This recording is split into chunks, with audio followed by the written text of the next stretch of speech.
बांदा का विकास जितना हो सकता था हम लोगों ने करने का प्रयत्न किया। अंतर केवल ये रह गया कि चाहे वो नसीमुद्दीन सिद्दीकी हो, चाहे वो बाबू सिंह कुशवाहा हो, चाहे वो दद्दू प्रसाद हो जी, और चाहे वो मायावती जी हों, जितने भी नेता हुए उन सब ने बांदा को महमूद गजनवी की तरह लूटा। आज हालत यह है, बांदा ही नहीं पूरा बुंदेलखंड संपत्ति के मालिक जिनकी सीबीआई जांच कर रही है, लोकायुक्त जांच कर रहा है, तमाम एजेंसी जिनकी जांच कर रही है संपत्तियों की, एनएचएम घोटाले में जेल में पड़े हुए हैं।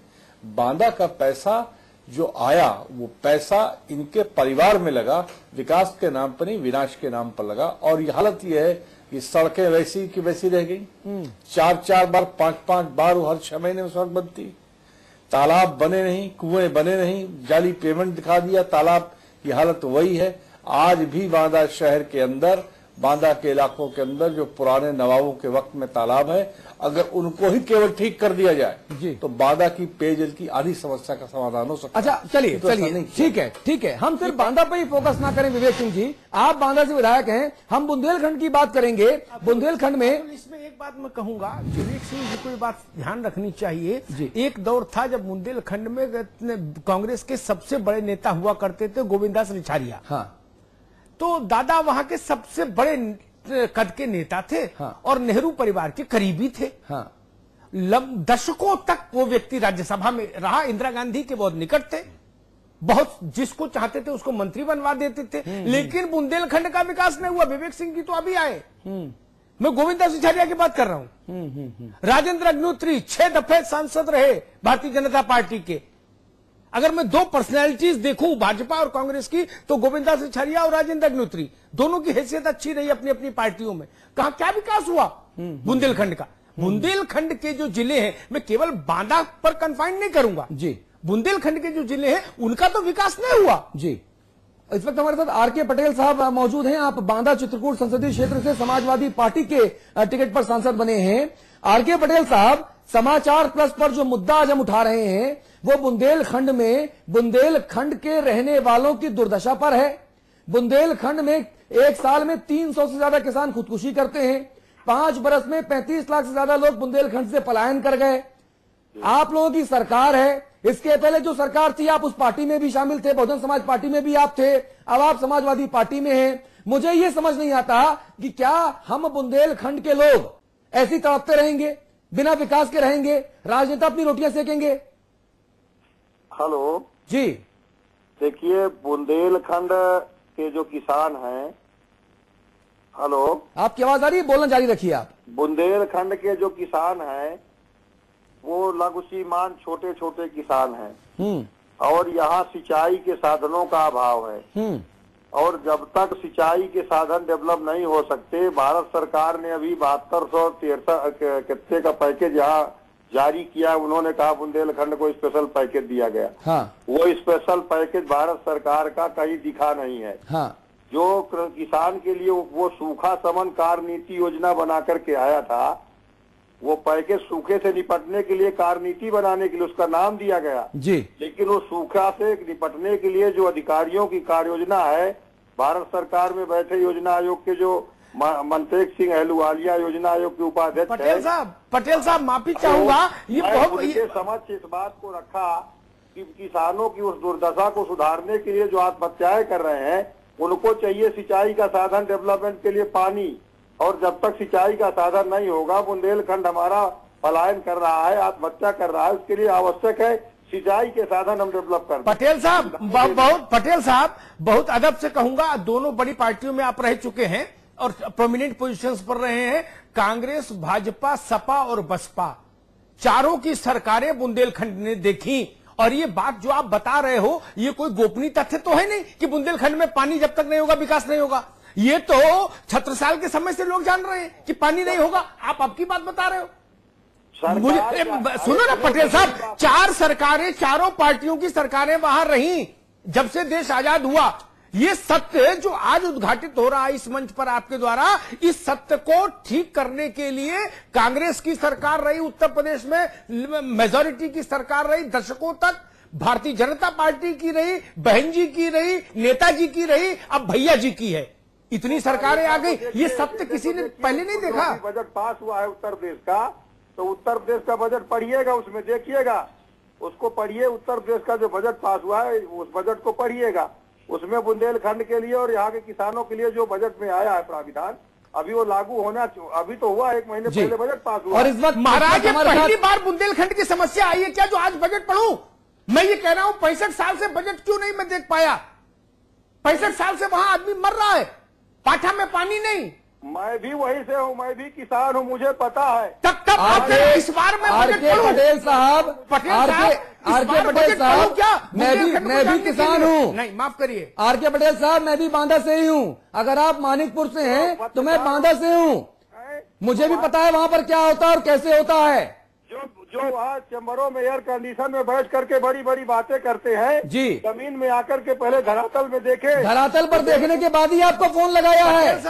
पटेल साहब, जो लोग दिल्ली में एयर कंडीशन में बैठ के बात कह रहे हैं, उनसे ज्यादा जिम्मेदारी आपकी बनती है। आपको जनता वोट देके चुनती है, इसलिए आपकी जवाबदारी है मेरे दोस्त। से सदन तक हम लड़ने का काम कर रहे हैं, आपकी जवाबदारी है जी। आप 5 साल राजा बाबू बन के घूमते हैं।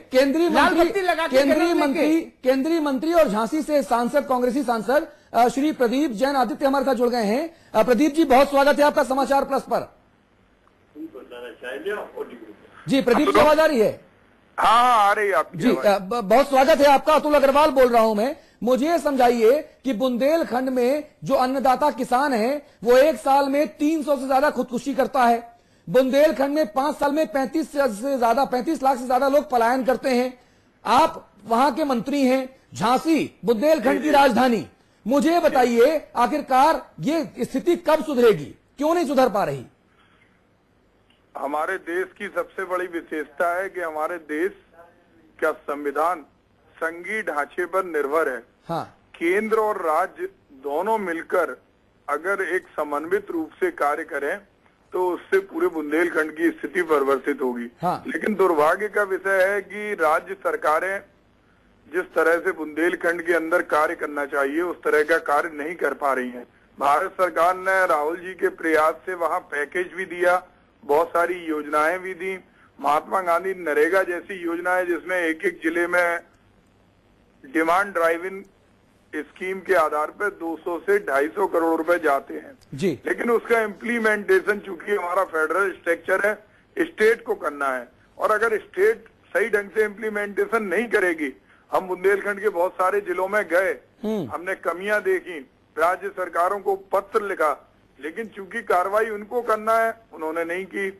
हम पैसा रोक सकते हैं लेकिन पैसा रोकना कोई निदान नहीं है जी। और इसमें राज्य सरकार को आगे बढ़कर जी, जो सबसे राज्य का कमजोर हिस्सा है जी, तरह अगर परिवार में एक व्यक्ति जो सबसे कमजोर होता है जी, को घर के गार्जियन माता पिता सबसे ज्यादा महत्व देते हैं और सबसे ज्यादा आगे बढ़ाने का प्रयास करते हैं। मंत्री जी, हमारे मैनेजिंग एडिटर अमिताभ अग्निहोत्री जी आपसे बात करेंगे। अमिताभ जी। प्रदीप जी नमस्कार। हाँ नमस्कार अमिताभ जी। प्रदीप जी मेरे दोस्त भी हैं और बुंदेलखंड से केंद्र में मंत्री भी हैं।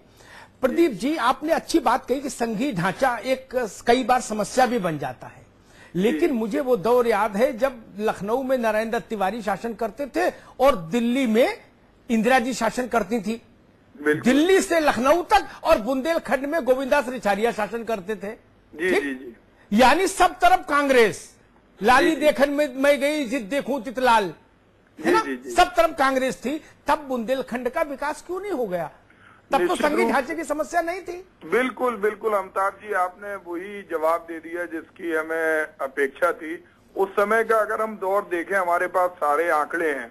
जिस समय ये स्थिति थी उत्तर प्रदेश में, उस समय वहाँ सूती मिल लगी, वहाँ पर मेडिकल कॉलेज खुला, वहाँ पर ग्रासलैंड की स्थापना हुई, वहाँ पर जितने भी इंस्टीट्यूशन हैं, चाहे BHEL हो, ये उसी दौर के हैं जब इंदिरा जी देश में नेतृत्व करती थी और नारायण दत्त तिवारी उत्तर प्रदेश में करते थे। अच्छा। आज वही सूती मिलें जो नारायण दत्त तिवारी के शासन काल में उत्तर प्रदेश में लगाई गई थी, जी। वही जैतपुर के खादी का उद्योग जो महोबा में नारायण दत्त तिवारी के शासनकाल में स्थापित किया गया था जी, वही पान का उद्योग जो जी, महोबा के अंदर और ललितपुर उसके के बावजूद पटना के भुखमरी अंदर- क्यों है? प्रदीप जी, BHEL और ग्रासलैंड, जी हम भी, आप वहीं से हैं, आप भी वहीं से हैं, दोनों जानते हैं इन्होंने बुंदेलखंड की कितनी तस्वीर और तकदीर बदल दी।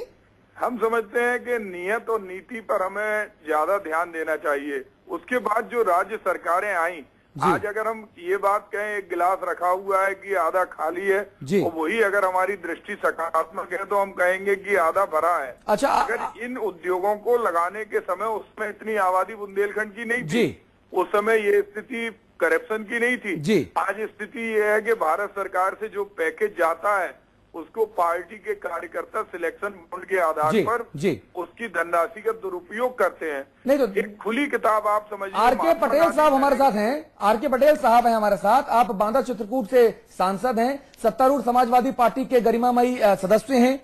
पटेल साहब, इतना पैसा केंद्र से आता है, आप लोग दुरुपयोग क्यों होने देते हैं भाई? राज्य में तो सरकार आपकी है। प्रदीप गांधी कह रहे हैं। माननीय मंत्री जी से भी जानना चाहता हूँ, जी, माननीय जैन साहब से, जी, ये हमारे साथ मीटिंगों में रहे हैं। हाँ, और मैं लगातार इस मांग को उठा रहा हूं कि इस बुंदेलखंड का जो पैकेज आया था 7200-7300 करोड़ रुपए, जी, वो सूखा शमन कार्य नीति योजना के नाम पे आया।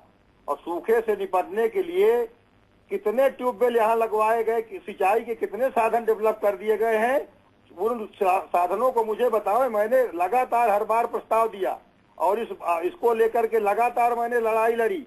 अभी जब वहाँ झांसी में मीटिंग हुई तो मैंने मनटेक सिंह अहलुवालिया को सारे जितने अधिकारी थे उनके सामने नंगा करने का काम किया। लेकिन हम लोगों के पत्र, आजकल जो सत्ता पक्ष होता है विपक्ष के पत्रों को रद्दी की टोकरी में डाल देता है। जी, मंत्री जी बताइए। हमारे प्रस्ताव रद्दी की मंत्री जी को सुन लेते हैं। पटेल साहब, मंत्री जी को सुन लीजिए।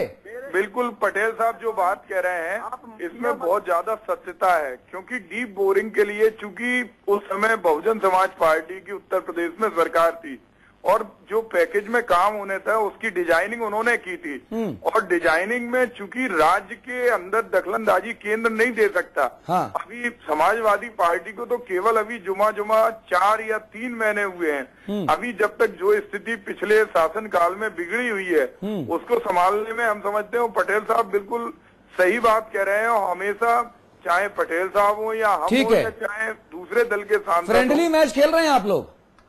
आप दोनों लोग यहाँ पर फ्रेंडली मैच खेलते नजर आ रहे हैं। नहीं, बुंदेलखंड जितना हमारा है उतना ही पटेल साहब का है। और पटेल साहब एक जागरूक सांसद है। हम समझते हैं बुंदेलखंड के जितने और मंत्री जी उतना मेरा भी है। प्रदीप जी, मैं बांदा का रहने वाला हूँ। वहाँ की भूखमरी और किसानों को भूख से मरते देखा है। और जब वो भूख से मरते थे, जब उनकी लाश के कमर में बंधा अंगोछा खोला जाता था तो उनकी अंटी से 11 रुपए, 17 रुपए, 21 रुपए के चेक मिलते थे। बिल्कुल। और ये स्थिति तो चूंकि हम बिना किसी राजनीतिक विद्वेष भाव के एक बात कहना चाहते हैं, जमीन, गांव, शहर और कस्बा राज्य के अधीन रहते हैं। आज NRHM का जो पैसा गया था उसको पूरे देश ने देखा। अब जो बीता समय निकला है उसको पूरा मुल्क जानता है। उत्तर प्रदेश के अंदर एक बात आप हमारी और सुन लीजिए, उत्तर प्रदेश की सबसे बड़ी विडंबना ये है कि वहाँ पर 52,000 से ज्यादा ग्राम पंचायतें हैं।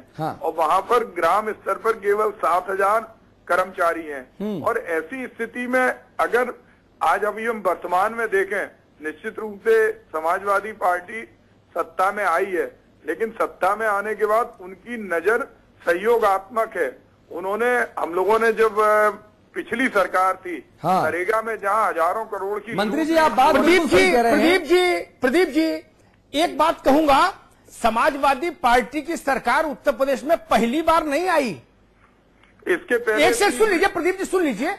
आपकी आंख भी नम है, पटेल साहब की आंख भी नम है। अभी मैं बसपा के सांसद को लाइन पर लूं, उनकी भी आंख नम होगी। कल तक पटेल साहब भी बसपा में थे, रविंद्र शुक्ला की आंख भी नम है, सारी पार्टियों की आंख नम है। और बुंदेलखंड में हर दिन एक किसान आत्महत्या कर रहा है, 32 लाख लोग छोड़कर चले गए। वही जो हम आपसे सबकी सरकारें नहीं है हुजूर, कौन ऐसा है जिसने हुकूमत नहीं की उत्तर प्रदेश पर? आज जो पैनल में लोग हैं, आप सब लोग हुकूमत में रहे हैं उत्तर प्रदेश में।